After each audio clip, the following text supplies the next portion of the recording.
Buenos días con todos. Vamos a empezar esta sesión de balance. Esta es la planificación que vamos a revisar el día de hoy. Vamos a empezar el día de hoy a plantear balances de materia en sistemas reactivos, pero primero haremos una breve revisión de los conceptos sobre estequiometría que los vimos la semana pasada. Debido a que tuvimos este feriado un poco largo en esta semana, lo que vamos a hacer más bien va a ser el taller asincrónico. Lo realizaremos de esa manera, ¿no? Asincrónico. Lo vamos a hacer de manera sincrónica el taller. Hablaremos de esto al final de la clase. Lo que sí les informo, no vamos a tener el taller durante estas 2 horas, sino que va a ser de forma sincrónica. Bueno, empecemos entonces con la clase el día de hoy. Como les mencionaba, vamos a hacer un breve resumen de los términos que se analizaron la clase pasada, que tienen que ver con la estequiometría. Mencionamos el reactivo limitante, el reactivo en exceso, cómo determino estos dos componentes o más componentes en el caso de que sean reacciones muy complejas, a partir de la cantidad estequiométrica. Esta cantidad estequiométrica relaciona las moles de reactivo y los coeficientes estequiométricos que se ubican en la reacción. Por eso mencionamos que es bastante importante, antes de empezar cualquier balance, antes de empezar cualquier cálculo, asegurarse de que la reacción se encuentre balanceada, que tenga la misma cantidad de elementos en el lado izquierdo y en el lado derecho de la ecuación química. ¿Cómo hallamos el reactivo limitante? A partir de la menor cantidad estequiométrica. El reactivo que tenga la menor cantidad estequiométrica es el limitante. ¿Qué cálculos podemos realizar con el reactivo en exceso? Aquí se encuentran dos. El primero es la cantidad teórica requerida y también tenemos el porcentaje en exceso. Estos dos parámetros los podemos calcular solo para el caso del reactivo en exceso. La cantidad teórica requerida, para poder determinar esta cantidad teórica requerida, debemos partir de toda la cantidad del reactivo limitante que se alimenta al sistema, al proceso, al reactor, y utilizamos los coeficientes estequiométricos, tanto del reactivo limitante como del reactivo en exceso. Recordar que estos coeficientes estequiométricos corresponden a la reacción principal. Eso es importante al momento de calcular la cantidad teórica requerida. Todo lo que ingresa al sistema de reactivo limitante y los coeficientes estequiométricos son de la reacción principal. Conocido este valor, conocida esta cantidad teórica, el porcentaje en exceso se lo puede determinar en función de la cantidad alimentada del reactivo en exceso. Otros términos que también mencionamos son la conversión, el rendimiento, la selectividad. Como ven, todas estas son ecuaciones que nos van a permitir resolver balances de materia en sistemas reactivos.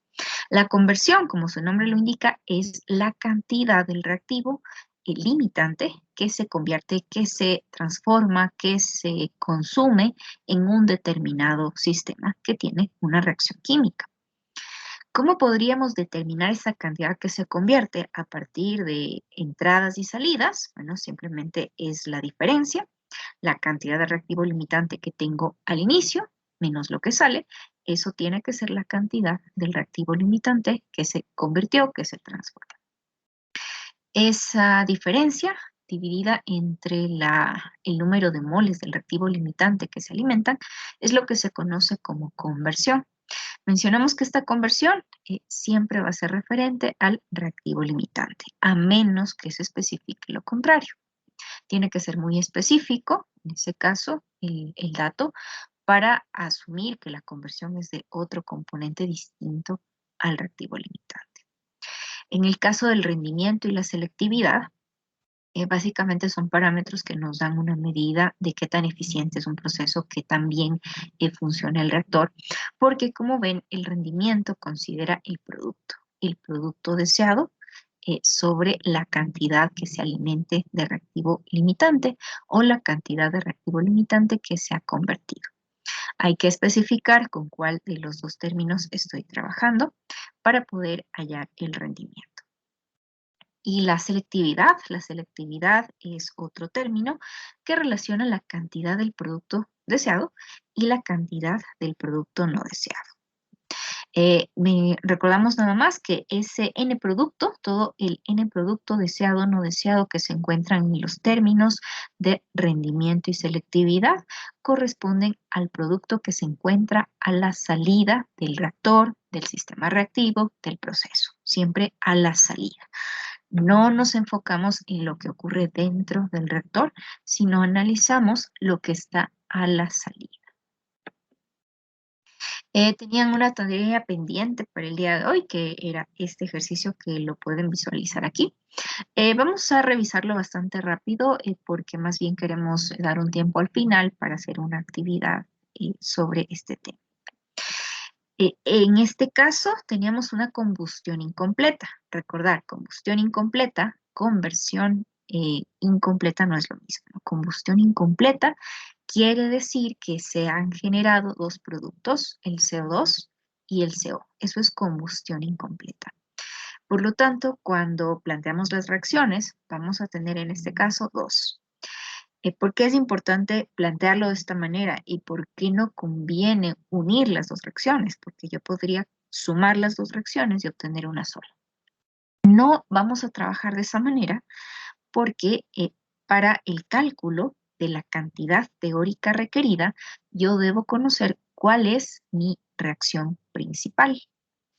Y por esa razón, cuando tratemos con temas de combustión completa, recordemos que debemos plantear las reacciones por separadas para poder identificar claramente cuál es la reacción principal. Que también mencionamos la clase pasada, nuestra reacción principal va a ser la producción del dióxido de carbono, la reacción número 1 que está planteada en este caso. Tenemos estas dos reacciones, entonces tenemos la cantidad de eteno inicial, la cantidad de oxígeno inicial. Son cantidades que están en masa. Si yo quiero utilizar las relaciones estequiométricas y aplicar las ecuaciones de conversión y selectividad, debo transformar estas dos cantidades a moles. ¿Cómo transformo masa en moles? Utilizando el peso molecular. Una vez que transforme esas dos cantidades de masa a moles y plantee las respectivas ecuaciones, tanto de conversión como de selectividad, vamos a tener lo siguiente.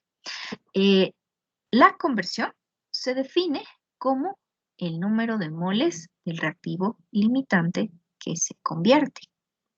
Como en este caso yo tengo dos reacciones, en realidad los dos términos que se encuentran aquí corresponde cada uno a una reacción. Si quiero hallar la cantidad de eteno, en este caso, que es el reactivo limitante, lo pueden comprobar con la cantidad estequiométrica. El eteno es el reactivo limitante. Este eteno reacciona tanto en la ecuación 1 como en la ecuación 2. Por lo tanto, ese término de número de moles de reactivo limitante convertido se divide en dos. El primero considera la reacción 1 y el segundo considera la reacción 2. Eso entre la cantidad de moles de reactivo limitante que se alimenta. ¿Cómo determino esa cantidad de moles? Divido la masa, 20 kilogramos de eteno para el peso molecular, que es 28, si no estoy mal. Esa es la cantidad de moles de eteno que se alimenta. Notemos que aquí tengo dos incógnitas. Las incógnitas son qué cantidad reacciona de eteno en 1, qué cantidad de eteno reacciona en 2. Y la selectividad, que también es otro de los datos que tenemos en este problema, se define como las moles del reactivo deseado, que el producto deseado, sobre las moles del producto no deseado. Haciendo nuevamente énfasis que nuestro producto deseado, nuestra reacción principal, cuando hablemos de combustión, va a ser el dióxido de carbono. Por lo tanto, vemos que ese valor de 10 se iguala al número de moles del CO2 dividido entre el número de moles de CO. Yo puedo hallar a partir de las relaciones estequiométricas, a partir de los coeficientes estequiométricos, esas cantidades en función de los reactivos limitantes, ¿no? Simplemente aplicando la estequiometría. Si quiero hallar la cantidad de CO2, por ejemplo, que reaccionan, obviamente, que se producen en este caso, voy a partir del reactivo limitante que reacciona. Esto es importante, que reacciona, no necesariamente lo que ingresa es lo que reacciona. Para eso yo debería conocer la conversión, que bueno, en este caso sí la conozco. El número de moles de reactivo limitante que reaccionan en 1. Porque notemos que el CO2 se produce en la reacción 1. Hay que ser muy específicos al momento de reportar esto. El número de moles de reactivo limitante que reaccionan en 1. Y si quiero hallar la cantidad de CO2, vamos a colocar nada más que los coeficientes estequiométricos. 1 es el coeficiente estequiométrico del eteno y 2 es el coeficiente estequiométrico del CO2. Y eso es lo que hemos colocado en el numerador. Si quiero expresar la cantidad de dióxido de carbono en función del eteno, que es mi reactivo limitante en este caso, utilizo la estequiometría. El mismo caso para el caso del CO, el monóxido de carbono que se produce puede determinarse a partir del reactivo limitante que reacciona en 2, ¿no? Porque en la reacción número 2 vemos que se encuentra el monóxido de carbono. Y nuevamente los coeficientes estequiométricos de la reacción 2. En este caso coinciden, vemos que son iguales 1, 2. Y de esa manera podemos expresar la selectividad, que es un valor ya conocido, en función del reactivo limitante. ¿Qué es lo que tenemos aquí? Dos ecuaciones, dos incógnitas, podemos resolver. Al momento en que resuelvo este sistema de ecuaciones, vamos a hallar la cantidad, vamos a ponerle aquí X, la cantidad de eteno que se convierte, y Y, la cantidad de eteno que se convierte en cada una de las dos reacciones. Si quiero determinar la cantidad de oxígeno que reacciona, eso es lo que nos pide el problema, solo la cantidad de oxígeno que reacciona, utilizo los coeficientes estequiométricos. Es decir, este valor que vemos aquí corresponde a 2y y el valor que vemos aquí es 2x. 3x. El coeficiente estequiométrico del oxígeno en la primera reacción es 3, en la segunda reacción es 2. Y eso sería todo lo que habría que hacer en este caso, y que tenemos varias relaciones independientes que se llaman estas ecuaciones, todas estas relaciones que acabamos de ver, cuando las apliquemos a un balance de materia, en realidad se convierten en relaciones independientes. Y eso es lo que vamos a ver un poco el día de hoy. Vamos a analizar primero, antes de empezar ya a utilizar la ecuación del balance de materia, vamos a analizar esta reacción bastante sencilla. Esta es la producción del amoníaco y vamos a ver qué ocurre con la cantidad de materia, con el número de átomos que están presentes en esta reacción y con la masa que se involucra dentro de esta reacción.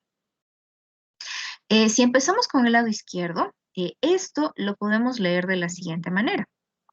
Una mol de nitrógeno, cuando reacciona con 3 moles de hidrógeno, generan 2 moles del amoníaco. Eso es lo que nos dice la estequiometría de esta reacción. Si es que esto tal vez lo traducimos al diagrama de bloque que lo hemos venido ya manejando en sistemas sin reacción, sabemos que en este caso ingresa nitrógeno, ingresa hidrógeno, ingresan los reactivos y va a salir el amoníaco, el producto. Entonces, esto nada más para asociar una reacción con un diagrama de bloque. Y se lee de esta manera. Una mol de nitrógeno reaccionan con 3 moles de hidrógeno para dar 2 moles de amoníaco. Si quisiera ver qué cantidad de moles ingresan y qué cantidad de moles salen del reactor, podríamos simplemente sumar las cantidades que ingresan y las que salen. En este caso, vemos que ingresan, entran en total 4 moles. Y sale 2 moles. Para el caso de los átomos, el mismo análisis para el caso de los átomos. Vemos que el nitrógeno, aquí tenemos la presencia de 2 átomos de nitrógeno. En el caso del hidrógeno, vamos a tener 6 átomos de hidrógeno. Y para el caso del amoníaco, tenemos 2 átomos de nitrógeno y tenemos 6 átomos de hidrógeno. Nuevamente, si yo quiero ver qué es lo que ocurre en este caso, a la entrada y a la salida, vamos a ver que ingresan en total 8 átomos entre nitrógeno e hidrógeno y salen 8 átomos entre nitrógeno e hidrógeno. ¿Qué pasa con la masa? Si yo quiero hacer un análisis de masa, voy a transformar las moles que se encuentran en la reacción en masa. ¿Cómo transformo las moles en masa? Utilizando el peso molecular. En este caso, si yo tengo 1 mol de nitrógeno, eso equivale a 28 gramos. Si tengo en total 3 moles de hidrógeno diatómico, vamos a tener en total 6 gramos. Ese sería el peso molecular de estas 3 moles de hidrógeno diatómico de nitrógeno diatómico. Y por último, vemos que tengo 2 moles de amoníaco. 2 moles, y utilizando el peso molecular, que en este caso es 17 gramos sobre mol, vamos a tener un total de 34 gramos. Nuevamente, vamos a sumar lo que tenemos a la entrada, a la salida de cada componente, y notemos que a la entrada tengo 34 gramos y a la salida tengo 34 gramos. Eso es lo que pasa cuando analizamos una reacción química. ¿Para qué hacemos esto? Bueno, para llegar a las siguientes conclusiones. Primero, de este análisis podemos observar que la materia se conserva a pesar de transformarse. La materia se conserva a pesar de transformarse. ¿Dónde notamos esto? Al ver que la masa de los reactivos y la masa de los productos se mantiene. Como ven, a la entrada y a la salida, si consideramos un diagrama de bloque, lo que entra es igual a lo que sale. ¿Pero qué se conserva? La masa. Si yo digo que esta es la corriente 1 y esta es la corriente 2, la masa total de 1 va a ser igual a la masa total de 2. Esto es lo que podemos inferir a partir de este análisis. Segundo, que también podemos observar que los átomos reaccionan entre sí, pero no se crean ni se destruyen. Es decir, se mantiene el balance de átomos. Eso lo podemos ver en el segundo análisis de átomos. La cantidad de átomos que ingresan es igual a la cantidad de átomos de especies atómicas que salen. Entonces vemos que también cuando consideramos los átomos, en uno van a ser igual, bueno, tal vez no átomos, la sumatoria sería tal vez un poco más preciso. La sumatoria de átomos en 1 va a ser igual a la sumatoria de átomos en 2. Átomos o especies químicas también las podríamos mencionar como otro nombre. La cantidad de nitrógenos que tengo en 1 va a ser igual a la cantidad de nitrógenos que tengo en 2. La cantidad de hidrógenos que tengo en 1 va a ser igual a la cantidad de hidrógenos que tengo en 2. Y por último, vemos que la cantidad de materia, es decir, las moles, no se conserva. Ojo con esto. Llegamos a la conclusión de este análisis que la cantidad de moles no se conserva. Es decir, N1, el total que tengo en N1, no va a ser igual a N2. Habrá casos muy raros en los que esto sí pase, pero no es algo común. La cantidad de materia, las moles dentro de un proceso reactivo, no se conserva. N1 no es igual a N2, M1 sí va a ser igual a M2, la sumatoria de los átomos en la corriente 1 va a ser igual a la sumatoria de los átomos en la corriente 2. Y con estos principios vamos ahora sí a ver cómo quedarían las ecuaciones del balance de materia en el caso de reacciones químicas. Si yo quiero hacer un análisis con moles, un análisis de cantidad de materia, recordemos que N1 no va a ser igual a N2. Entonces, ¿cómo es posible que se cumpla la ecuación del balance de materia? Porque aquí ingresan los términos generación y consumo. Cuando yo realice un balance de moles de cada uno de los componentes que se encuentran dentro de un sistema reactivo, debo considerar los términos de generación y de consumo. Ahora sí son importantes. Sí vamos a añadir esta simplificación que sí la vamos a utilizar durante todo el curso, análisis en estado estacionario, ninguna de las variables cambia con el tiempo, la ecuación se reduce a esto, entradas por las fronteras, salidas por las fronteras, generación dentro del sistema, consumo dentro del sistema y esto va a ser igual a 0. Cuando utilizo el término de generación, y noten que aquí tenemos un signo positivo cuando hablamos de generación, cuando hablamos de productos, ¿no? ¿Qué componentes se generan? Los productos. Cuando dentro de una ecuación yo quiera añadir productos, cuando el componente con el que estoy trabajando es un producto, debo colocar un más y la cantidad de moles que se genere. Menos, notemos que aquí hay un menos para el caso del consumo. Cuando hablamos del consumo, cuando tenemos presentes reactivos, cuando el análisis va para el reactivo o los reactivos, lo que tenga dentro del sistema.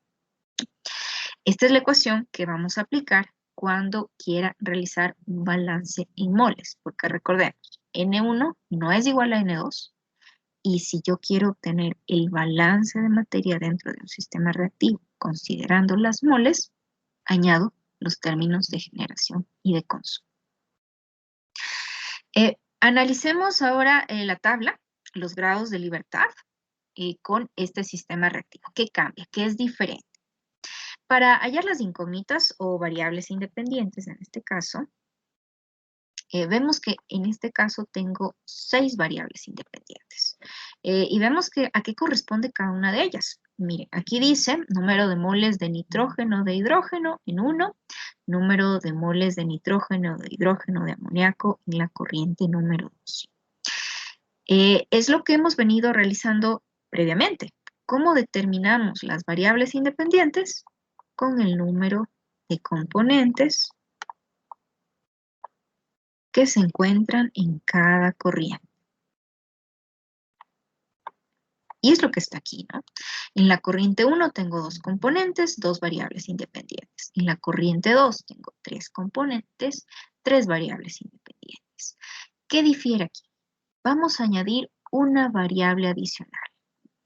Yo le llamo aquí R, pero en realidad este R se refiere a la cantidad del reactivo limitante que reacciona, que se convierte. Eso es R, puede ser tipo conversión, velocidad de reacción, le llaman en Felder sobre todo, pero tengo que añadir esa variable adicional.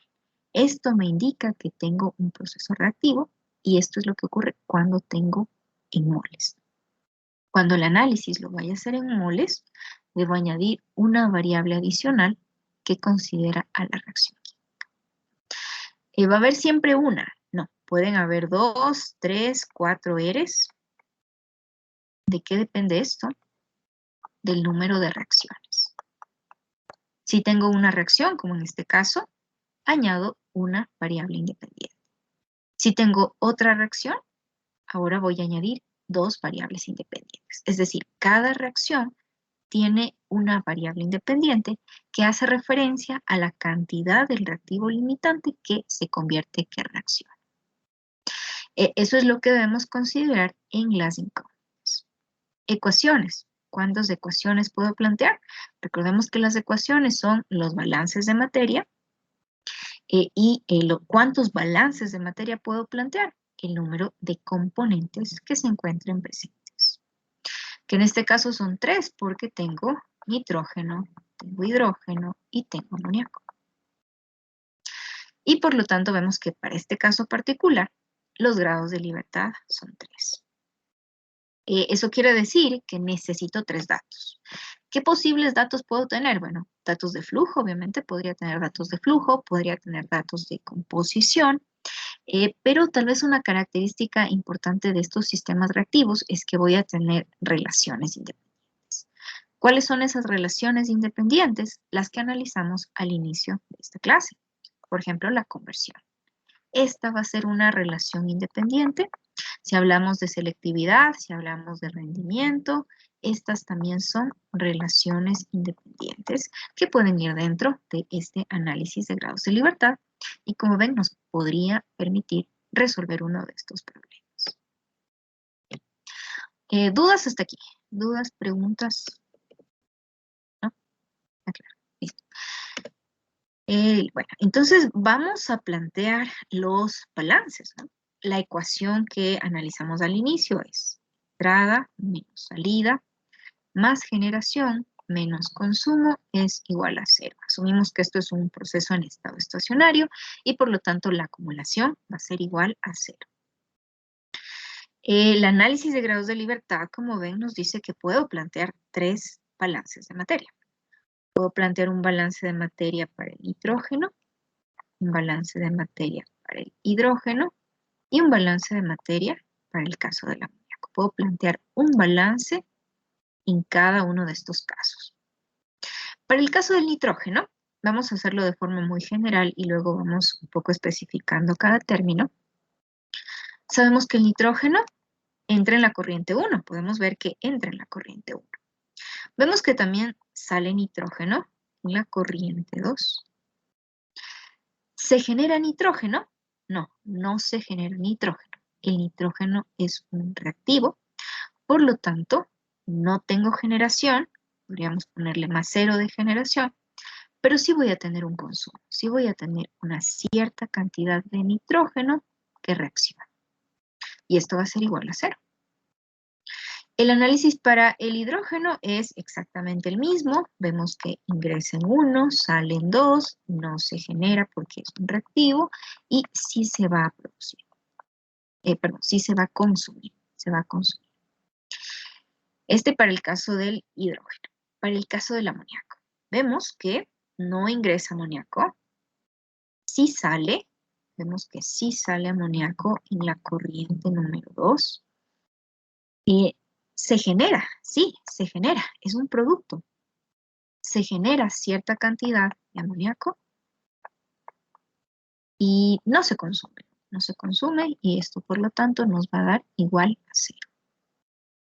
Estos vendrían a ser los 3 balances de materia que puedo plantear. Ojo, nuevamente lo que estamos haciendo ahora son moles. Todo es moles. Y debido a que estoy trabajando con las moles de cada componente, yo podría determinar estos 3 términos que vemos en cada una de las ecuaciones. Yo podría expresar la cantidad de moles de nitrógeno en función de otros componentes, como con la estequiometría, igual con el hidrógeno. Todas estas son variables que pueden expresarse en función del reactivo limitante, que es justamente lo que vamos a hacer ahora. Si yo quiero determinar la cantidad de nitrógeno que reacciona, puedo determinarlo a partir de la cantidad de reactivo limitante que ingresa. Lo vamos a dejar así nada más, no tenemos datos, no podemos saber si es que el limitante es del nitrógeno o el hidrógeno, pero deberíamos hacerlo de esta manera. Número de moles del reactivo limitante que ingresan en la corriente 1. Si yo a este valor lo multiplico por la conversión, ¿qué es la conversión? Conversión es moles del reactivo limitante que reacciona dividido entre moles del reactivo limitante que se alimenta. En este caso, la alimentación es mi corriente 1. Es decir, que si yo multiplico las moles del reactivo limitante que ingresa por la conversión, voy a tener moles de reactivo limitante que reaccionan. Y si a esto utilizo los coeficientes estequiométricos, el reactivo limitante y del nitrógeno en este caso, vamos a tener que el resultado de esto son moles de nitrógeno que reacciona. De esa manera, puedo hallar una relación entre la cantidad que reacciona y la cantidad de reactivo limitante que ingresa. ¿Por qué me interesa hacer esto? Para disminuir el número de variables, el número de incógnitas. Porque notemos que aquí todas son incógnitas. En total tendría 8 incógnitas. ¿Cómo puedo reducir ese número de incógnitas? Expresando todos los componentes reactivos en función del reactivo limitante. Lo mismo va a ser para el caso del hidrógeno y vamos a hacer para el caso del amoníaco. Si quiero saber la cantidad de moles de amoníaco que reacciona, necesito partir de la cantidad de reactivo limitante que se alimenta, 1, por la conversión, esto me indicaría moles de reactivo limitante que reaccionan, y por último tendríamos los coeficientes estequiométricos. Esto me va a dar moles de NH3, moles de amoníaco que reaccionan. Y de esa manera vamos a llegar a un planteamiento de esta forma. Estas serían las ecuaciones que puedo utilizar para poder resolver el balance de materia en este sistema reactivo. Aquí vale la pena mencionar que podría tener una relación independiente, que podría ser la conversión, puede ser otra, puede ser la selectividad, el rendimiento. Aquí está la conversión, pero puede ser otro dato también que tenga disponible para resolver este problema. Como ven aquí, en realidad yo tengo ya 4 incógnitas. En este caso no son 4, son 6 incógnitas. Incluso podríamos contarlas. 1, 2 incógnitas. Esto, no aquí porque este ya está acá. Una incógnita, 2 incógnitas. ¿Qué más? Esta ya no es una incógnita. Aquí tenemos otra incógnita. Esto ya no es una incógnita independiente, ya está previamente. Y tenemos esto de acá. 5 incógnitas. Y la conversión. Y aquí podemos constatar que en realidad, como me decía el análisis de grados de libertad, cuando yo plantee los 3 balances, usted va a tener 6 incógnitas. Y estas son las 6 incógnitas. 6 incógnitas, tengo 3 ecuaciones, me harían falta 3 datos adicionales, que pueden ser datos de flujo, datos de composiciones o relaciones independientes. ¿Dudas, preguntas hasta aquí? ¿No? Vamos, seguro. ¿Qué pasa cuando dentro de un sistema reactivo tengo la presencia de inertes? En este caso vemos que el argón puede ser un componente inerte. ¿Y cómo sé que es un componente inerte? Porque no está en la reacción. Note que la reacción tiene nitrógeno, hidrógeno y amoníaco. No hay argón. Por lo tanto, el argón se lo llama un componente inerte. ¿Cómo realizamos el análisis de grados de libertad? De la misma manera. Consideramos la cantidad de componentes a la entrada, a la salida. A la entrada tengo 3, ahora a la salida tengo 4, son 7, y debo añadir uno más, una variable adicional que se refiere a la conversión, la cantidad de reactivo limitante que se va a convertir. Esa es otra incógnita adicional. Y por lo tanto, en este caso, tenemos 8 incógnitas, 8 variables independientes. ¿Cuántas ecuaciones puedo plantear? Puedo plantear ecuaciones en función del número de componentes presentes. En este caso tengo 4 componentes presentes, por lo tanto puedo plantear 4 balances de materia. Un balance para el nitrógeno, otro para el hidrógeno, otro para el amoníaco, otro para el argón. Y por lo tanto, en este caso, yo necesitaría 4 datos para poder resolver el problema. Los balances para el nitrógeno, hidrógeno, amoníaco son exactamente los mismos, los que vimos hace poco, los que planteamos en las diapositivas anteriores. Pero miren qué pasa con el inerte, con el argón. la cantidad de argón que ingresa a un reactor, a un sistema que tiene reacción química, va a ser igual a la cantidad que sale, ¿no? Esto tiene sentido porque sabemos que el argón no está participando de la reacción. Los términos de generación y consumo son iguales a 0 y por lo tanto el argón que entra en la corriente 1 tiene que ser igual al argón que sale en la corriente número 2. Y esa es la única diferencia en el caso que tenga un componente inerte. Los balances, como ven, nitrógeno, hidrógeno, amoníaco, componentes reactivos, siguen siendo los mismos. Debo considerar los términos de generación y de consumo. Todo esto para el caso que yo analice balances con moles, ¿no? Moles, todo esto ha sido con moles. ¿Qué pasa si es que quiero realizar un análisis de elementos? No me interesan los moles, ahora quiero hacer un análisis con elementos. Elementos, especies químicas, componentes individuales. Recordemos que según lo que se vio al inicio de la clase, cuando yo quiero hacer un balance de elementos, estos son iguales a la entrada y a la salida. El balance, la ecuación del balance, se reduce a lo que está ahí. La entrada es igual a la salida, la entrada menos la salida es igual a 0. Porque se tratan de elementos. Aquí no hay términos de generación, no hay términos de consumo. Es como que fuera un balance sin reacción química. Lo que entra va a ser igual a lo que sale. Porque vamos a considerar elementos. ¿Cuántas incógnitas tengo en este sistema? ¿Cómo determinamos las incógnitas ahora en este sistema? Básicamente como realizábamos los balances en sistemas no reactivos. Contamos cuántos componentes hay en cada corriente y esas son mis incógnitas. Esas son mis variables independientes.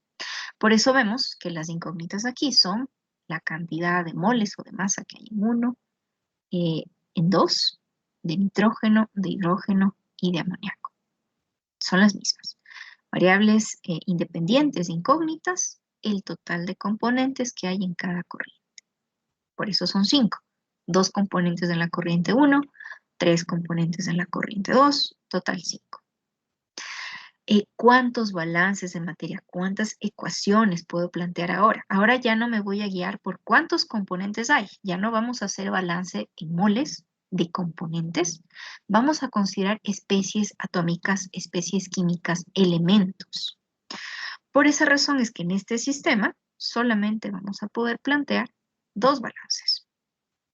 Un balance de nitrógeno y un balance de hidrógeno. Son los elementos, las especies químicas que están presentes en todos estos compuestos. No me interesa aquí los compuestos, sino los elementos, las especies químicas, nitrógeno, hidrógeno. Y vemos aquí que yo puedo, que tengo 3 grados de libertad, ¿no? ¿Qué quiere decir esto? Que si yo quisiera resolver este problema, planteando balances de elementos, igual, necesito 3 datos. Necesito considerar datos de flujo, datos de composiciones o alguna relación independiente adicional. Y esa sería la forma en la que tengo que analizar este caso en el que tengo elementos. Aquí vemos una forma en la que vamos a plantear los balances de nitrógeno, de hidrógeno. Bueno, en realidad N no vendría a ser tal vez el símbolo más apropiado, sería elementos, el número de elementos, el número de nitrógenos que hay en la corriente 1, el número de nitrógenos que hay en la corriente 2. Esto más bien lo vamos a ver con algún ejercicio un poco más adelante, ¿no? Pero lo que me interesa en este punto es que esté claro cómo realizar el análisis de grados de libertad. ¿Qué pasa con la masa, no? Habíamos hablado al inicio que la masa se conserva. Si yo quiero sumar la cantidad de especies que hay en una corriente a la entrada de un reactor y a la salida de este, tiene que ser el mismo. Por lo tanto, el balance es nuevamente esto. La acumulación es igual a las entradas menos las salidas. Nuevamente, no hay generación, no hay consumo, porque estamos hablando de un balance de masa. Si adicionalmente consideramos que se trata de un estado estacionario, que todas las variables con respecto al tiempo son igual a cero, no hay cambio de estas variables en el tiempo, llegamos a la ecuación más simple, ¿no? La suma de todos los componentes que ingresan al sistema reactivo van a ser igual a la suma de todos los componentes que salen. Ojo que este balance de masa es global, ahora sí, de todos los componentes que entran y todos los componentes que salen. Obviamente no puedo hacer un balance de masa de componentes en un sistema reactivo, porque esto se transforma. Cuando hablamos del balance de masa, solo puedo plantear una ecuación, ¿no? Puedo comprobar, en otras palabras, si yo quiero comprobar que resolví bien un sistema reactivo, bueno, puedo sumar las masas que ingresaron al reactor, las masas que salen de ese reactor, total, y eso tiene que ser igual. De esa forma, yo puedo utilizar esta ecuación del balance de masa como tal. Pero no puedo plantear un balance de masa de nitrógeno o de hidrógeno. No puedo plantear eso porque se transforma. Lo que puedo plantear de cada componente van a ser balances en moles. Y nuevamente, ¿cómo podemos ver aquí un poco el análisis de grados de libertad? Que, bueno, como ven, no viene mucho al caso porque solo sé que puedo plantear un balance de materia. Pero bueno, vale la pena ver cuántas incógnitas tengo en el sistema. 5. ¿Cómo determino estas 5? Número de componentes en la corriente 1, número de componentes en la corriente 2. 2 componentes en 1, 3 componentes en 2, total 5 incógnitas. Pero ojo, aquí solo puedo plantear un balance de materia. El total, el global. No puedo plantear balances de materia de cada componente. Y claro, como ven, este balance de masa global general solamente me permitiría verificar si es que hice correctamente un procedimiento, si es que apliqué correctamente las relaciones estequiométricas, si es que usé correctamente las relaciones independientes. Pero no más, ¿sí? Para esto nos sirve el balance de masa. Y justamente es lo que les menciono, como es la ecuación, entra es igual a lo que sale, entra la masa de 1, la masa de 2, que tengo en 1, nitrógeno, hidrógeno, pero masas, no moles. Y en 2, la masa de todos los componentes, nuevamente masas, no moles. Y solo puedo plantear esta ecuación, ¿no? No hay más ecuaciones para plantear considerando la masa. Si quiero hacer un balance de componentes, tengo que considerar las moles. Preguntas antes de continuar. Dudas, preguntas hasta aquí. ¿Está todo claro?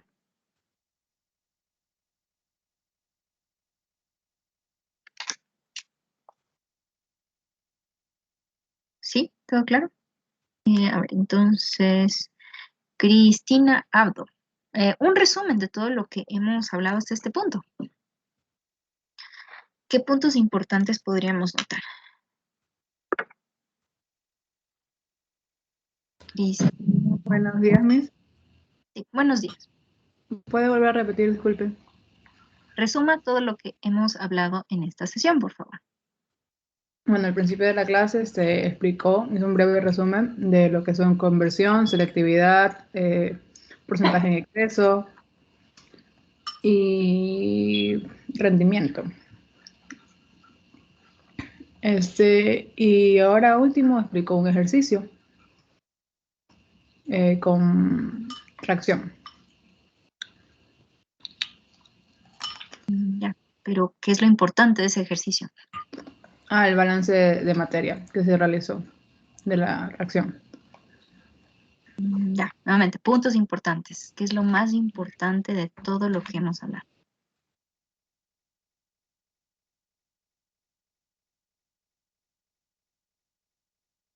Porque usted me mencionó todo el panorama global, pero específicamente, ¿qué puntos Que importantes? todo lo que entra sale, que no hay consumo ni generación.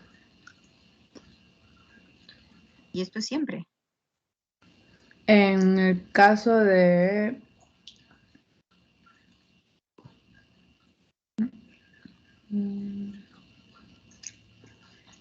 Sí, en este caso sí. ¿Qué opina Loren Chuquimarca? Loren Chuquimarca. ¿Esto siempre se cumple?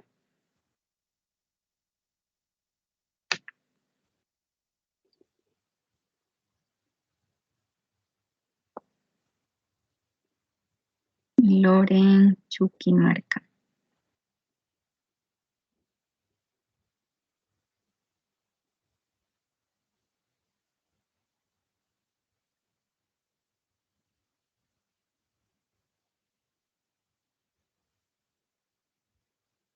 No lo escucho. Pero puedo escribir en el chat.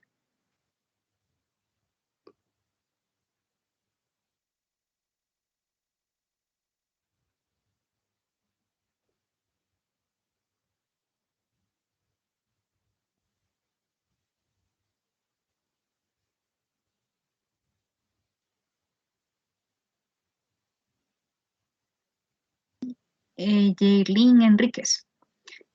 La misma pregunta.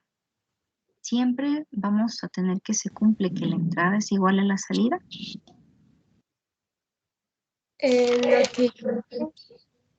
Sí, porque dependía de, o sea, en un sistema de balance con reacción, a veces se iba a consumir, pero eso iba incluido en el balance en la parte de, en la parte de generación y consumo. Entonces, si se consumía, había una parte, o sea, iba a contar en la parte de generación y consumo, por eso era entrada menos salida, más generación, menos consumo. Y ese era igual a cero. Entonces, sí se cumplía un balance. Y sí, Ya. lo que entraba era igual a lo que salía. Ya, nuevamente. Bueno, mencionamos estas dos ecuaciones, pero ¿cuándo puedo utilizar cuál? Esa es la pregunta. ¿Cuándo puedo utilizar la primera? ¿Cuándo puedo utilizar la segunda? ¿La primera siempre se cumple? La primera podría usarse, o sea, usted mencionó en los de balance de elementos, que no había consumo ni generación. Ya. Ajá. ¿Solo ahí? Y en balances de masa. Ya. ¿Y esta? En balance de cantidad de materia. Ajá, cantidad de materia moles. Ojo, esto no siempre se cumple. Entrada igual a salida cuando tengo reacción química, ¿no? El tema de hoy es reacción química. Esto no siempre se cumple. Se cumple solamente cuando realizo balances de elementos o balance de masa. Pero cuando realizo un balance de moles, de cantidad de materia, tengo que utilizar los términos de generación y consumo. Ya. A ver, alguien más. Doménica Feijó. Nuevamente. Resumen, partes importantes. A ver.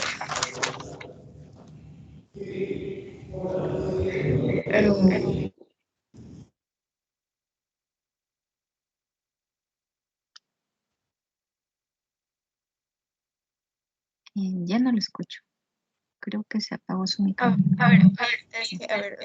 Lo mencionado ya de las reacciones de entrada y salida, y también que en la de cuando se trata del balance de cantidad de materia, o sea, de moles, cuando había la presencia de inertes, o sea, que estos no como que interactúan en la reacción, o sea, en el balance se podría decir que no había eso de consumo ni generación, sino que igual la entrada era lo que salía. Eso me siento.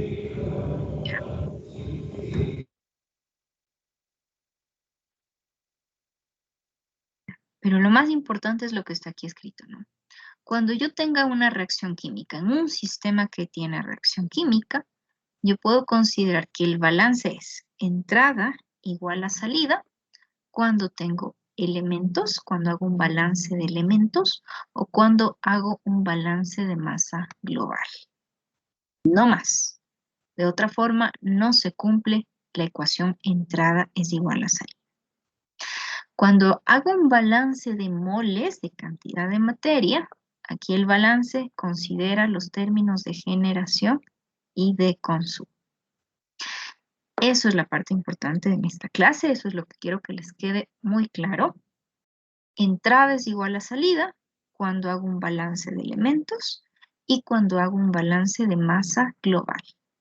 Entrada menos salida más generación menos consumo se aplica cuando realizo balances en moles. Ahí es cuando voy a utilizar los términos de generación y de consumo. Aquí es cuando intervienen los coeficientes estequiométricos, tanto de reactivos como de productos. ¿Preguntas? ¿O les sigo preguntando yo?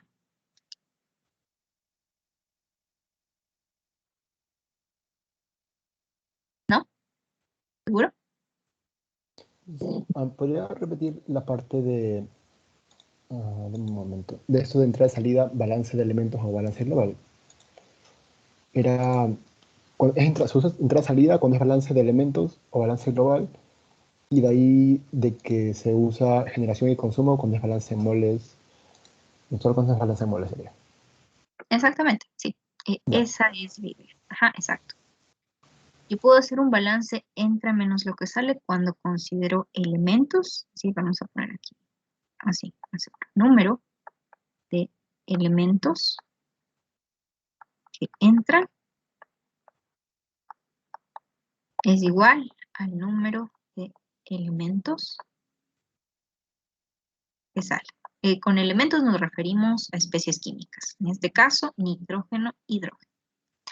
No nitrógeno diatómico, no hidrógeno diatómico, no amoníaco, sino nitrógeno, hidrógeno como tal, como elemento químico, los que vemos en la tabla periódica. Esos son elementos. Y masa, lo que está aquí.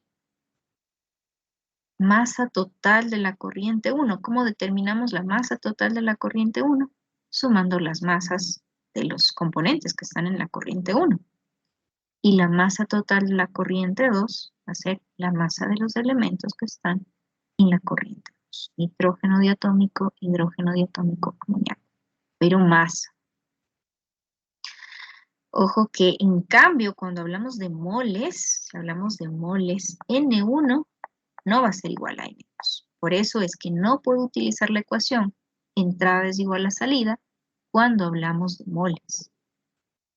Si quiero hablar en moles, tengo que añadir los términos de generación y de consumo. Porque las moles no se mantienen. Las moles no son iguales a la entrada y a la salida. Lo que sí se va a mantener son los términos de generación y de consumo. Cada elemento tiene su propio balance, incluyendo los términos de generación y de consumo.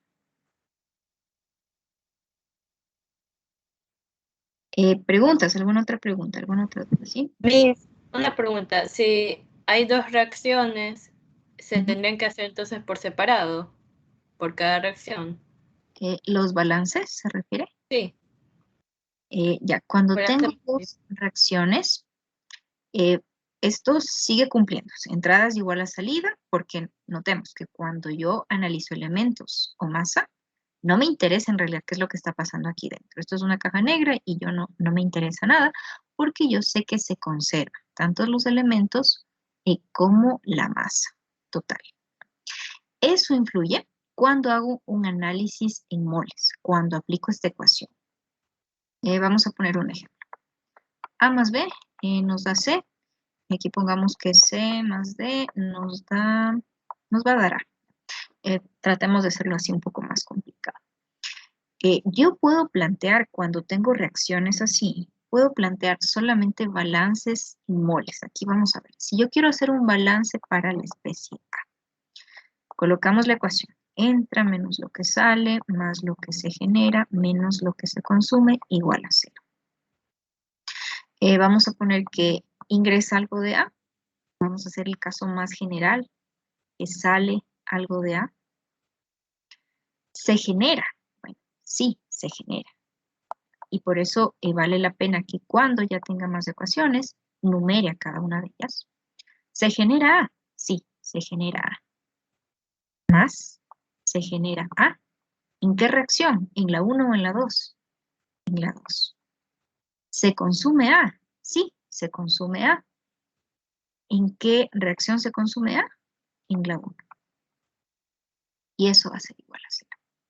Esto es para el caso de A. De una forma muy general, esto podríamos tal vez hacerlo de la siguiente manera. Sabemos que entra A, que entra B, también entra D, y podría salir A, B, C y D. Aquí, cuando planteamos los balances en moles, ojo, nuevamente esto es cuando utilizo moles, cuando utilizo los términos de generación y consumo, aquí sí me importan las reacciones, aquí sí debo conocer cuáles son las reacciones. En cambio, que cuando hago un balance con elementos, como sé que la entrada es igual a la salida, no me interesa, ni siquiera necesito la reacción química. Esa es la diferencia. ¿Alguna otra pregunta? Miss, una duda.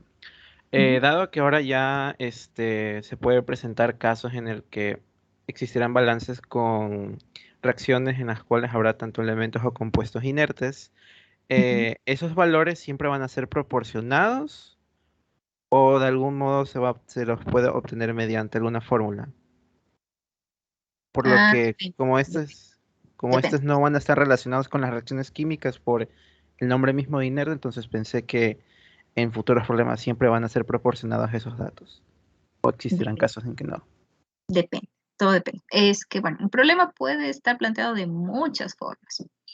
Lo importante es que usted identifique qué datos tiene, cuántas ecuaciones puede plantear y según eso resolver. O sea, habrá veces en las que sí, usted conoce cuánto hay de inerte, habrá otras en las que tiene que calcular esa cantidad. Depende. Aquí sí hay 1.000.000 de posibilidades, no hay nada fijo. Aquí lo importante es la metodología, ¿sí? Eso es lo más importante en el balance de materia. Conocer cuántos balances puedo plantear, qué datos tengo, se puede resolver, no se puede resolver, qué datos me harían falta si es que necesito, si quiero hallar una solución única y cómo plantear los balances. Entonces, no hay una respuesta única, eso ya depende del problema. A nivel didáctico, ¿no? A nivel de industrial, es mucho más complejo porque usted tiene que medir, todos los datos de estos tiene que medir. Normalmente, ¿cómo hace un balance de materia y energía? Tomando muestras de las corrientes y analizando en laboratorio. Bueno, si es que es una corriente de gases, por ejemplo, cromatografía de gases. ¿Qué es lo que me dice? ¿Qué porcentaje tiene esa corriente? Si quiero determinar flujos, puedo utilizar diferentes instrumentos de medida, los manómetros, por ejemplo, lo que vimos, las caídas de presiones, eso le permite relacionar con la masa. Eso a nivel industrial, ¿no? Aquí a nivel académico, a nivel inicial, puede haber mucha información disponible, no disponible, en unos casos tendrá conocidos la cantidad de inertes, en otros no. Depende, no es algo único. No hay fórmula mágica, no, simplemente balances de materia y relaciones independientes, eso es todo. ¿Alguna otra duda? Bueno, vamos a hacer este ejercicio, como les mencionaba, más bien quería que revisemos la parte teórica para que ustedes puedan resolver este ejercicio. También es un ejercicio que tiene reacción química y bueno, también tiene varias partes de las relaciones independientes, ¿no? Vamos a realizar el análisis de grados de libertad y vamos a determinar lo que vemos aquí, ¿no? Cantidad de oxígeno que se alimenta, cantidad de oxígeno que reacciona y el rendimiento del agua respecto al combustible alimentado. Cosas importantes que no están del todo dichas, pero es un poco obvio. Si hablamos que tengo un 150% en exceso de aire, ¿cuál es el reactivo limitante? Pregunta. Ariana González, ¿cuál es el Eteno, reactivo limitante? El perdón. eteno. El eteno mismo. Exacto, exacto. Porque ¿qué es el aire, no? El aire es oxígeno y nitrógeno. Obviamente el nitrógeno, por ejemplo aquí, el nitrógeno es un inerte, el oxígeno es el que reacciona, y si el aire está en exceso, el oxígeno está en exceso y por lo tanto el eteno va a ser mi reactivo limitante. Bueno, respecto a la pregunta que usted me hizo, aquí sí es clarísimo que siempre voy a conocer cuál es la composición del aire, ¿no? Bueno, para los que no recuerdan el aire, vamos a trabajar, a menos que se especifique lo contrario, ¿no? 21% de oxígeno, 79% de nitrógeno. Este sí va a ser un dato que lo vamos a utilizar, a menos que se especifique lo contrario, a menos que digamos que es un aire impurificado o es un aire que tiene algún otro inerte. Bueno, esta es la composición del aire con la que vamos a manejarnos siempre. Si no se da el dato de composición de aire, es este. 21% oxígeno, 79% nitrógeno. Y este dato siempre lo vamos a tener presentes. Así no está en el problema, lo vamos a tener presente. Ojo, estas composiciones que están aquí son composiciones molares, por si acaso. 21% en moles de oxígeno, 79% en moles de nitrógeno. Son composiciones molares. Es un dato que sí lo tienen que aprender porque lo vamos a utilizar a lo largo del curso. Composición del aire, 21% oxígeno, 79% de nitrógeno. Listo, entonces vamos a resolver este problema y lo vamos a hacer en grupos. Un momentito, parece que... ya. Vamos a resolver esto en grupos y vamos a crear grupos aleatorios, ¿no?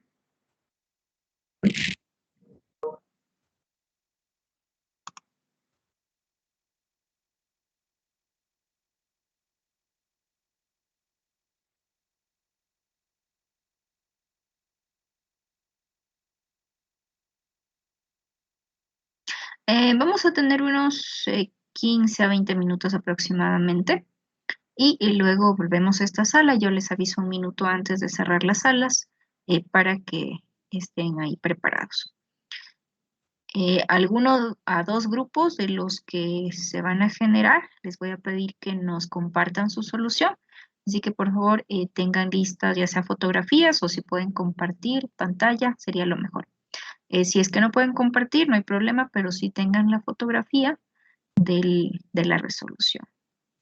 Bueno, vamos a abrir los grupos y volvemos en unos 15 minutos aproximadamente.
Mis buenas tardes. Disculpe, se me fue el internet por un largo tiempo y regreso y no hay nadie. Estaba preguntando y recién me contestó un compañero de mi grupo del taller. Me dijo ¿Y, que se dividieron en grupos. y saben qué sala le tocó? ¿O no estaba en ninguna sala? No, no estaba. Ya Creo que le se me voy, fue. ya le envío. Muchas gracias, Miss. Ya.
Uy, creo que hay que volver, ¿sabes?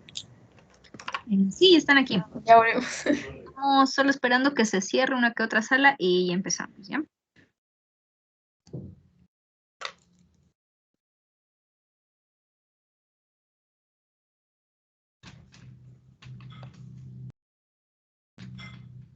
Listo, creo que ahora sí ya se cerraron todas. Sí, ya se cerraron todas, listo. Entonces, por favor, el grupo número 10, la sala número 10, Ricardo Ponce, Cris Merchán, nos envían la fotografía de lo que hicieron o comparten pantalla, como prefieran.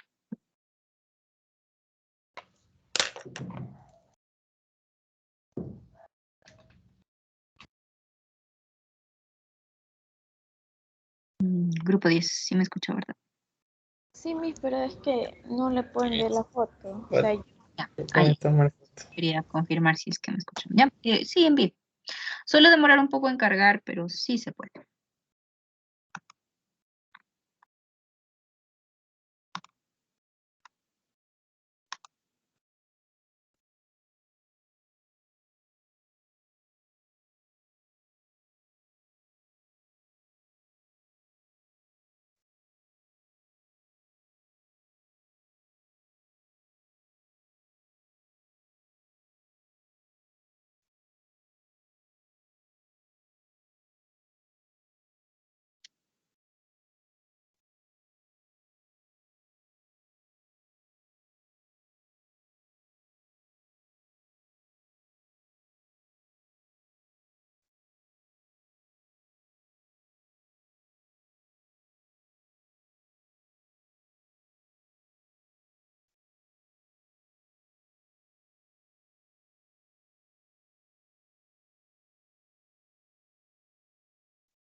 Grupo 10. ¿Qué pasó?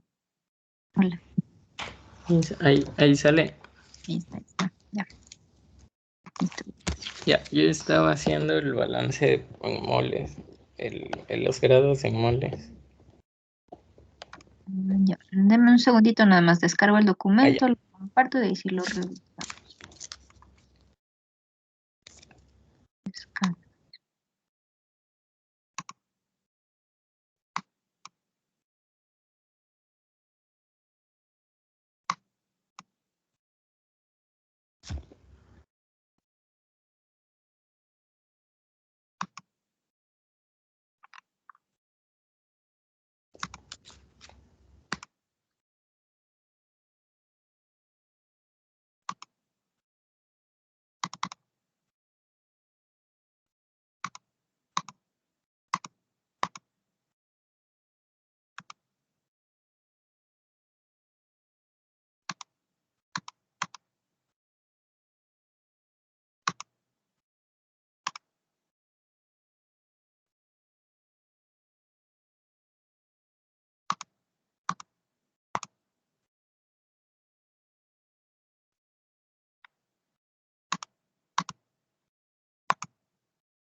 Ya, listo. Entonces, aquí explíquenos, por favor. Sí, ya, yo tomé primero como moles y tenía aquí que ingresaba el eteno, el oxígeno y como inerte iba también a ingresar el nitrógeno porque es aire. Entonces, dentro del reactor va a estar la reacción 1, que es la de combustión completa, y la reacción 2, que es la combustión incompleta que está en arriba. De ahí va a tenerse la salida de lo que entra y la salida de los productos, que sería el dióxido de carbono, el monóxido y el agua. Ya, y en las incógnitas tenía las moles del eteno, tanto en la entrada como en la salida, asimismo con el oxígeno y con el nitrógeno. Y de ahí tenía las moles del CO2, del CO y el H2O, e incluí la de conversión, y creo que dijo que la conversión dependía, o sea, la cantidad de R's dependían del número de reacciones, y puse 2. Y eso me dio un total de 11. Y en las ecuaciones podía plantear para el eteno, para el oxígeno, el nitrógeno y el CO2, el CO y el H2O.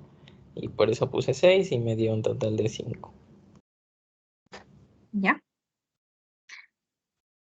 Ya, y los datos, faltan los datos.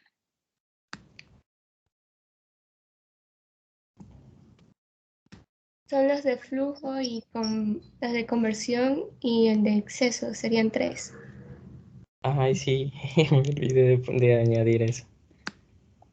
Ya, entonces son 11 incógnitas, 6 ecuaciones Ajá. y 3 Y los datos. flujos, 3 datos, sí. Y Quedarían también vamos a colocar las relaciones independientes, ¿no? Ya, ¿cuántas relaciones independientes tenemos aquí? 2. 2. ¿Y por qué me dijeron 3 datos? ¿Cuáles eran los 3 datos? Verifiquemos. ¿Cuáles son los 3 datos?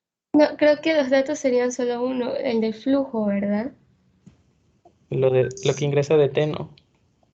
Ya, exacto, ese es un dato. Y ¿Y cuál es? la relación independiente sería lo de porcentaje en exceso y la conversión. Exacto, sí. Como datos tenemos la corriente que ingresa y también tenemos la composición del aire, ¿no? El aire sí sabemos cuál es el porcentaje de oxígeno y el de nitrógeno. Entonces son 2 datos. Y relaciones independientes tenemos 3. ¿Cuáles son esas? La conversión, tenemos porcentaje en exceso y también tenemos selectividad, ¿verdad?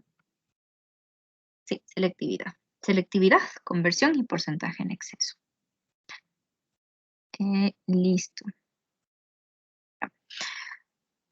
Ajá, eso sería todo. Entonces sí, y cuando sumamos todo eso, 2 datos adicionales, 3 relaciones independientes, son 5, 6 ecuaciones, son 11. Por lo tanto, en este caso, vemos que hay 0 grados de libertad y por lo tanto puedo hallar una solución única. ¿Hasta ahí alguna duda? Preguntas, dudas sobre este ejercicio. Discúlpeme, entonces, las relaciones independientes son la conversión y la selectividad. Y el porcentaje en exceso. Ya, es. Exacto. En datos se tendría en cuenta solo composiciones y flujos, ¿verdad? Sí. Ujú. Ya. Gracias, Miss. Listo. A ver, ¿alguna otra? Y ya. ¿Y avanzaron algo más? Hasta ahí llegaron.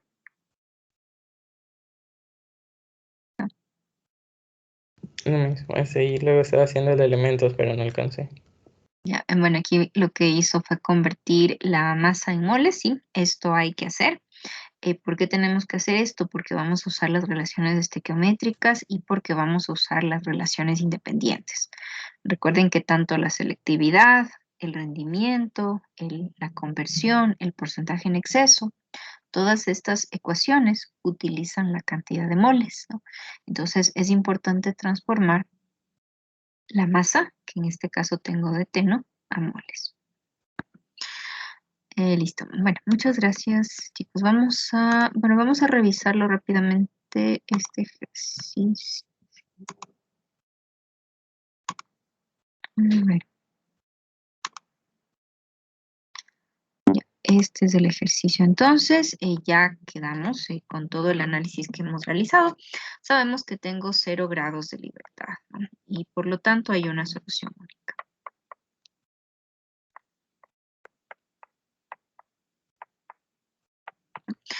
¿Cuál es el siguiente paso? Utilizar las relaciones independientes y plantear los balances en el caso de que los necesite.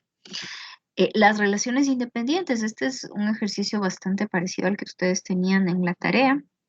La conversión, número de moles del reactivo limitante sobre el número de moles de reactivo limitante alimentado.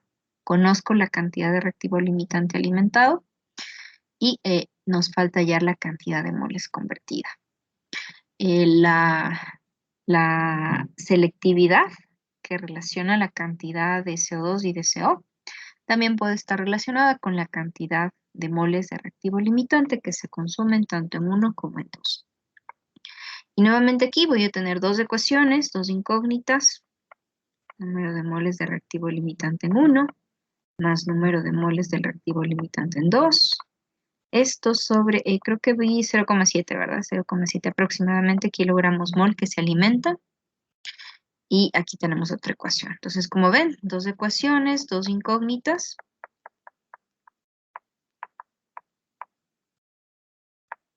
Y esto tiene una solución única.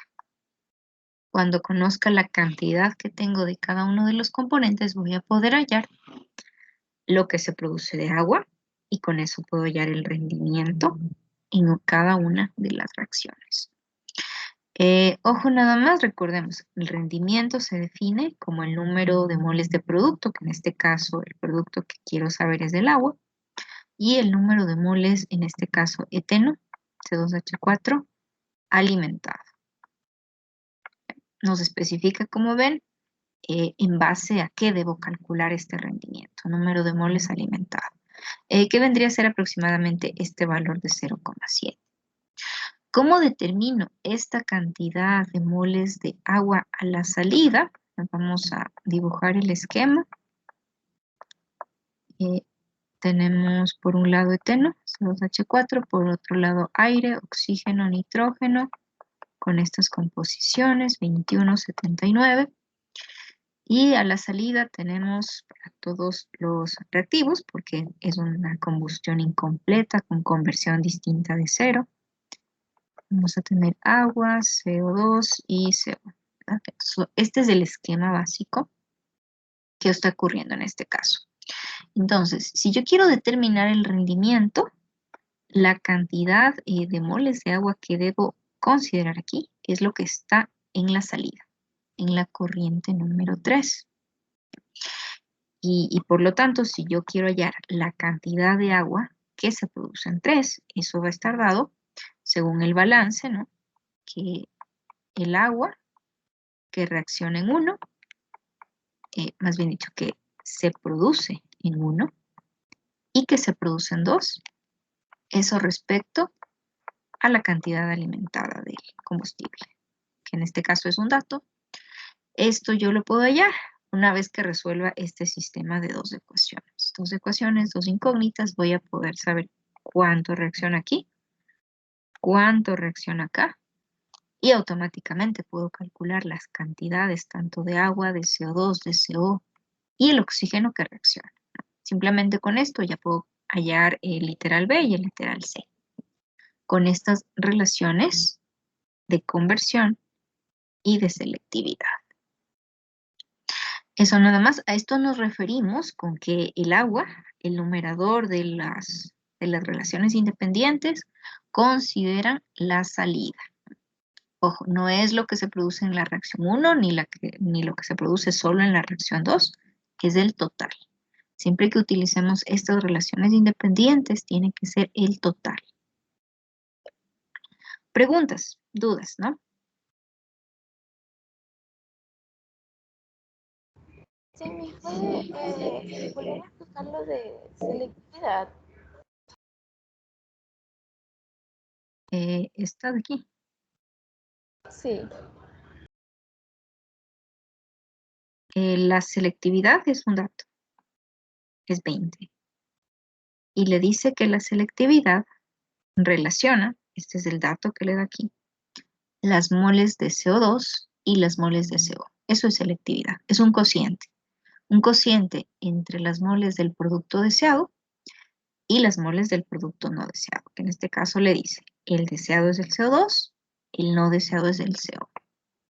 Esa es la relación independiente, la que le da dentro del problema.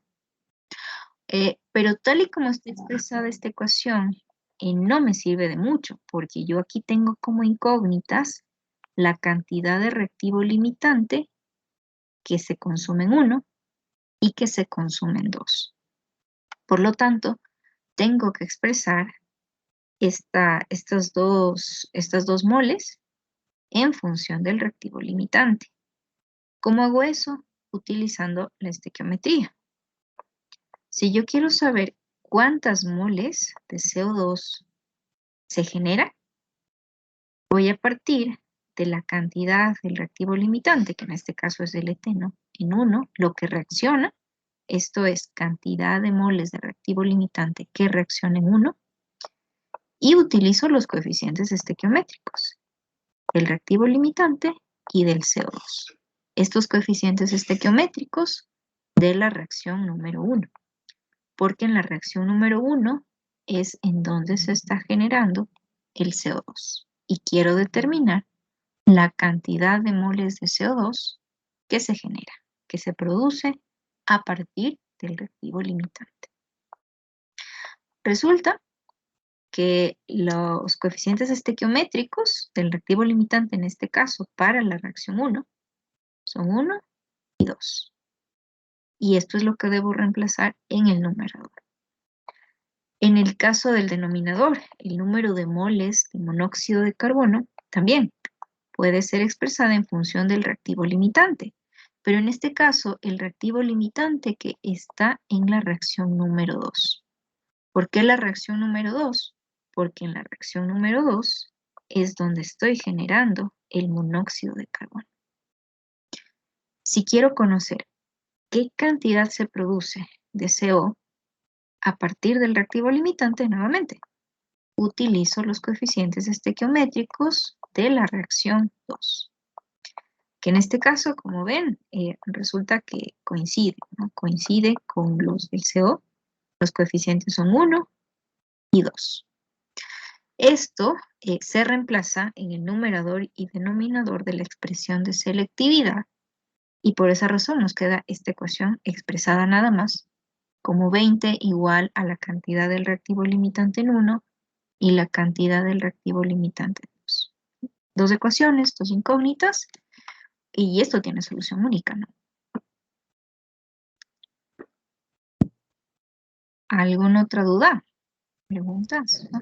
Liz, los moles alimentados de reactivo limitante son los que nos dan inicialmente. Exactamente. Las moles de reactivo limitante que se alimentan son los 20 gramos sobre segundo de T, ¿no? Esto transformado en moles. Ok, gracias. Y para el rendimiento, se partiría a partir del reactivo limitante hacia los moles de H2O. Claro, exactamente. Cuando yo ya conozca cuánto vale aquí, cuánto vale este término, puedo automáticamente conocer cuánto se generó de agua. ¿Cómo? Con la estequiometría. Si sé que tengo una mol de C2H4, tengo 2 moles de agua. Si tengo una mol de C2H4 aquí, también voy a tener 2 moles de agua. Un ejemplo, ¿no? Pero hay que determinar cuánto vale cada una de las incógnitas en este caso. Cuánto reacciona de eteno en 1 y cuánto reacciona de eteno en 2. Oye, gracias, Miss. Listo. Miss, y de igual forma estequiométricamente se calcula cuánto de oxígeno se alimentó y cuánto reaccionó. ¿Cuánto reacciona? Sí.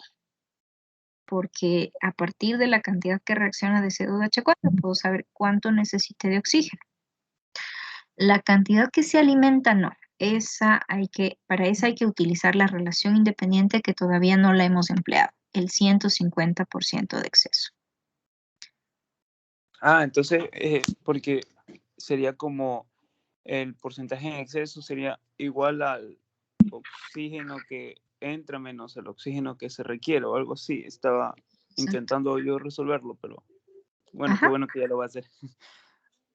Bueno, esa parte sí, todavía no, pero sí. A ver, ¿cómo determino la cantidad de oxígeno que reacciona? Sumando nada más el oxígeno que reacciona en 1 y el oxígeno que reacciona en 2. ¿Cómo determino la cantidad de oxígeno que reacciona en 1? A partir del reactivo limitante que yo ya determiné con estas dos ecuaciones y los coeficientes estequiométricos, nuevamente. Coeficiente estequiométrico del reactivo limitante, coeficiente estequiométrico del oxígeno. Todo esto en la reacción 1. Y lo mismo para el oxígeno en la reacción 2. Ya sé cuánto de reactivo limitante reacciona en 2.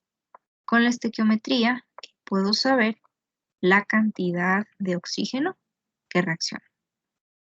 Y este es el literal B. De esta manera puedo hallar la cantidad de oxígeno que reacciona. Entonces hasta aquí tenemos el análisis de grados de libertad, tenemos el oxígeno que reacciona, el rendimiento. Si quiero determinar la cantidad de oxígeno alimentado, que era la otra pregunta, tengo que utilizar el porcentaje en exceso.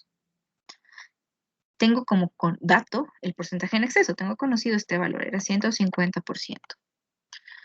Y lo que tengo que hacer ahora es calcular la cantidad teórica requerida. Esa es mi única incógnita para poder hallar la cantidad que se alimenta del reactivo en exceso. En este caso está claro que el reactivo en exceso es el oxígeno. ¿Cómo hallo la cantidad teórica requerida? Como ven, necesito el número de moles de reactivo limitante. Para ser más específicos, debería ser el alimentado. Todo el reactivo limitante, en otras palabras, y los coeficientes estequiométricos de la reacción principal.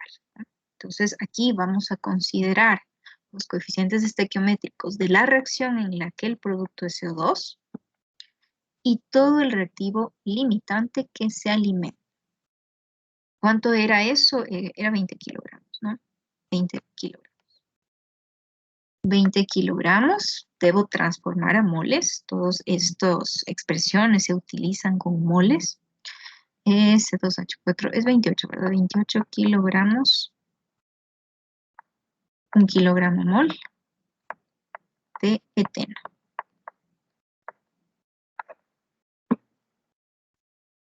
Y esto considerando los coeficientes estequiométricos de la reacción principal. ¿Cuál es la reacción principal?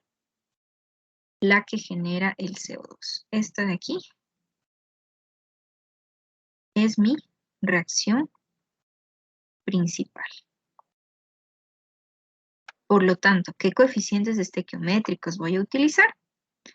1 para el caso del eteno y 3 para el caso del oxígeno.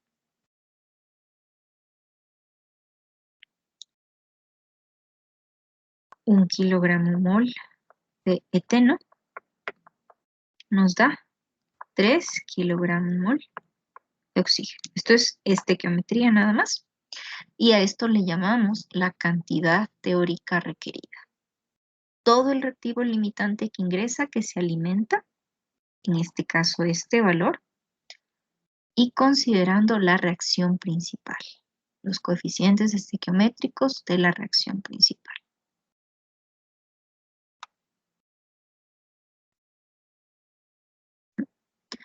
Preguntas, dudas.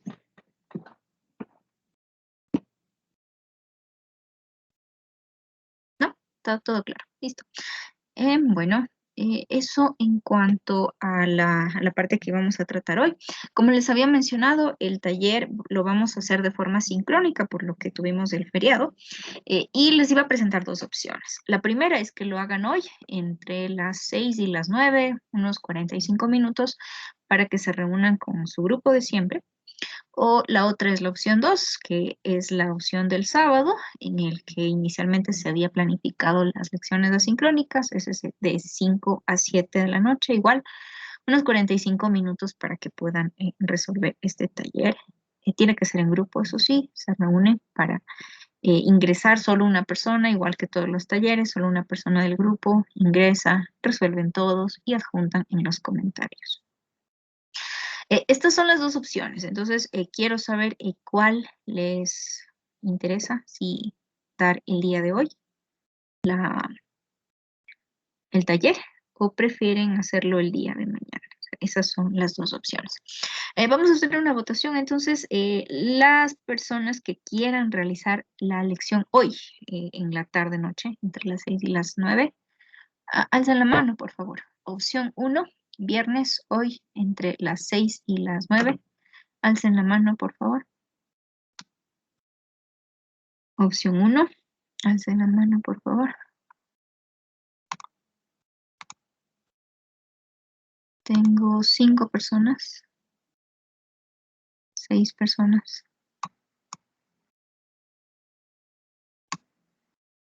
Y 6 personas, no quieren realizarlo. 7. Voy a dar un minutito para que se actualice, a veces suele demorarse. Opción 1, el día de hoy, entre las 6 y las 9. Opción 1, hoy, en la noche, tarde-noche.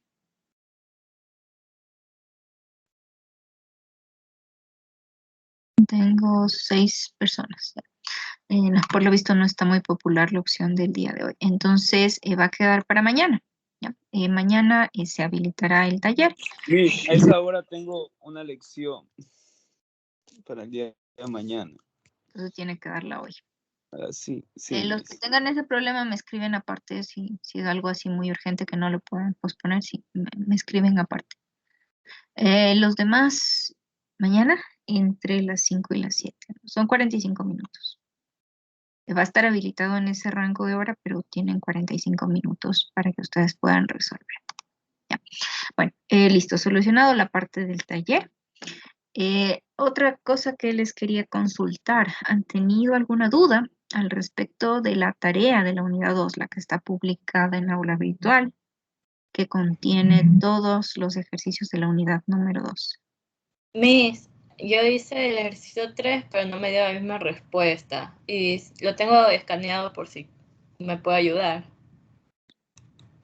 Ya, el ejercicio número 3. Ya. Es para decirle al ayudante que resuelve sus ejercicios. Por eso quería hacerles la consulta. Ejercicio 3 me dice, ¿verdad? Ya. Sí. Listo, ejercicio 3. ¿Algo más? No sé si alguien más tuvo el mismo inconveniente que yo. No sé, bueno, alguien tuvo el mismo problema, lo resolvió y no le dio las respuestas que están ahí. Más o menos esa es la forma en la que ustedes ven si es que lo hicieron bien o no. Ahí están las respuestas. Miss, yo tuve eso, pero igual lo justifiqué porque, o sea, me di cuenta por qué no me daba igual. No sé si me hago entender.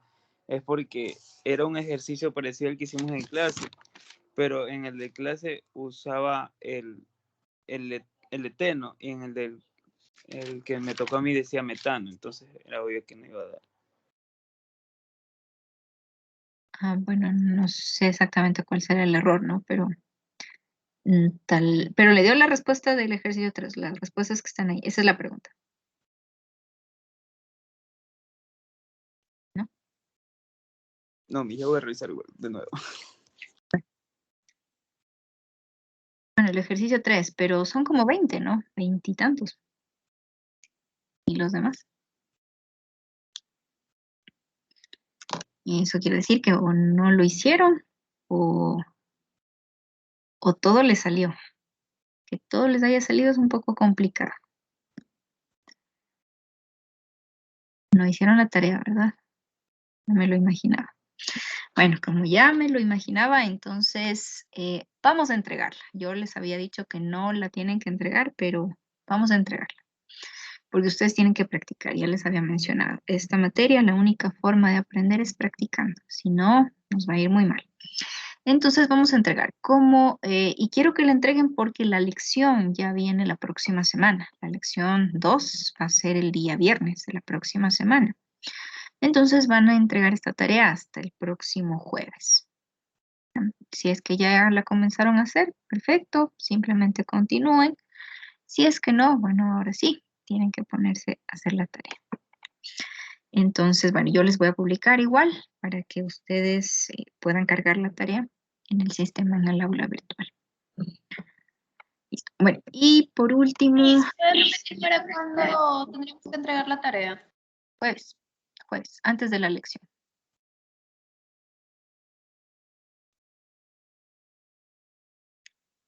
Y por último, si es que alguien tiene alguna duda acerca de la lección número 1, que ya les había comentado que está calificada, me indica, ¿no? Igual, una retroalimentación de los ejercicios que más problemas se tuvo, la van a hacer el día de hoy en las ayudantías. Aunque pienso que la pregunta en la que la mayoría se cayó fue la de la presión. Bueno, había varias versiones, varias preguntas, todos tenían diferente estructura la pregunta, pero la mayoría tenía que ver algo similar. De uno de los ejercicios que recuerdo, teníamos una presión, digamos que relativa de 500 psig y queríamos hallar la presión absoluta. Algo así era la pregunta, tal vez alguna cosa adicional, bueno, pero la presión absoluta, recordemos que se halla sumando la presión relativa y la presión atmosférica. ¿Cómo sabía que esto es relativo? Porque me indica G. Cuando veamos PSIG, eso quiere decir que es una presión relativa. Y había que sumarle la presión atmosférica.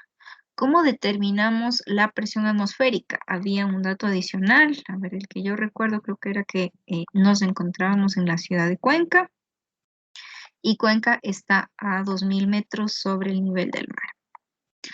¿Cómo determino la presión atmosférica? Bueno, sabemos que este es el nivel del mar, 760 milímetros de mercurio, una atmósfera, 14,7 bares, el valor que ustedes decidan, una atmósfera. Esto es a nivel del mar. Y queremos hallar la presión aquí, en este punto, 2000 metros sobre el nivel del mar. ¿Qué es la presión atmosférica? Es la presión que ejerce el aire sobre un determinado punto. Digamos que este es el punto 2 y este es el punto 1.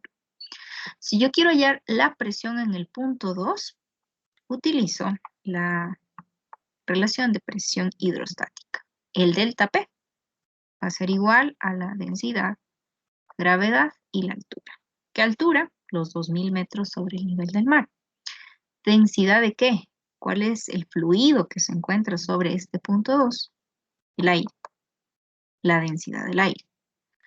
¿Cómo determinamos la densidad del aire? El aire es un gas, ¿no?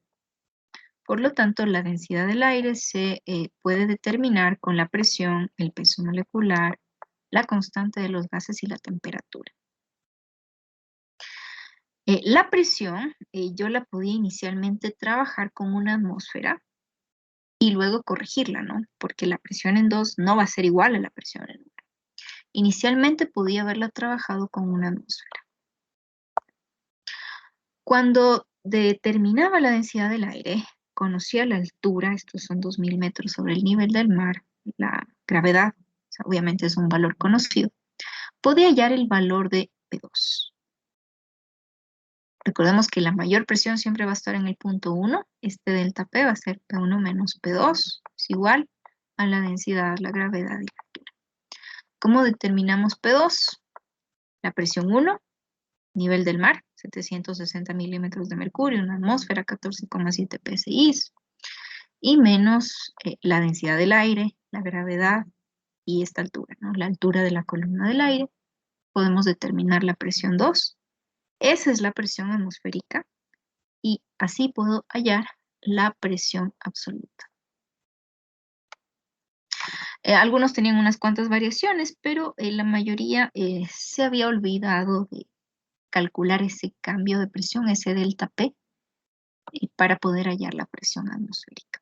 Aquí sí había que calcularlo porque teníamos los datos disponibles, ¿no? En algún ejercicio del taller, y yo no les había pedido que calculen, porque no les daba el dato de la altura, pero aquí sí estaba disponible, entonces había que hallar la presión atmosférica. Bueno, y pienso que ese fue el ejercicio en el que la mayoría no consideró todo, ¿no? Creo que algunos se trataron de decirme, creo que se les pedía la presión de un tanque y utilizaron la altura de 2000 metros sobre el nivel del mar. Eso no tiene mucho sentido, ¿no? Porque en ningún tanque puedo tener almacenados 2000 metros. ¿Saben lo que es 2000 metros? La distancia entre Guayaquil y Cuenca, 2000 metros. Esos son 2000 metros. Ningún tanque tiene 2000 metros de altura, ¿no?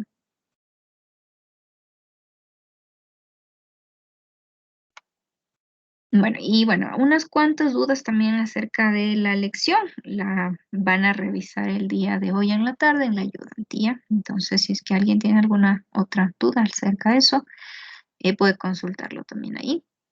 Si es que tienen alguna observación sobre las retroalimentaciones, como vieron, es individual. En la mayoría traté un poco de colocar cuál era el error. Si no, al momento que se habilitó el aula virtual, ahí se encuentran las respuestas, sobre todo de la parte teórica. En cuanto a la conversión de porcentajes en masa, por ejemplo, a volumen y moles, bueno, en eso no hubo mayor problema. Pienso que la mayoría sí lo hizo bastante bien. Creo que en este era el mayor inconveniente que se presentó.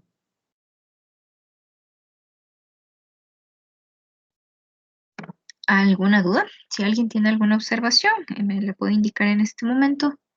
Si no, creo que eso sería todo y nos veremos. Miss, Diga. el grupo 8 quiere hacer el taller hoy día porque mañana por diferentes razones no podemos. Todo el grupo 8. Todo el grupo 8, sí, ya acordamos que hoy día lo hacían. El grupo 11 también, ya le escribí igual a la bandeja de mensaje. Creo que no querían hacer hoy. No entiendo.